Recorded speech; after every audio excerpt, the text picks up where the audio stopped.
महाकाल का। जय श्री कृष्ण। राधे राधे।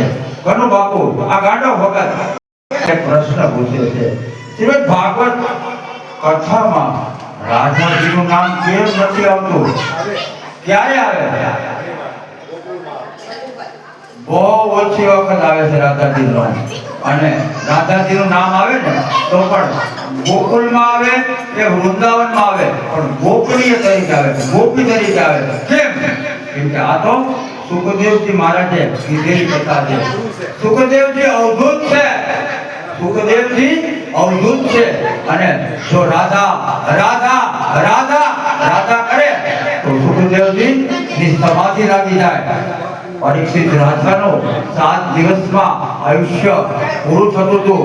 એટલા માટે કોઈ પણ જગ્યાએ આ સુખદેવજી મહારાજની અને પરીક્ષિત વચ્ચેનો જે સંવાદ છે એમાં રાધા રાધા નહીં, ગોપી આવે. સખી ગોપી, પ્રિય ગોપી અથવા ગોપનીય ગોપી. બીજા શ્રીમદ ભાગવતમાં રાધા રાણીનું ખૂબ જ માધ્યમ દેખાડવામાં આવે. અને સુખદેવજીના પરીક્ષિતના સંવાદમાં રાધા રાણીનું નામ એટલા માટે ન આપે કે સુખદેવજી અવધૂત છે.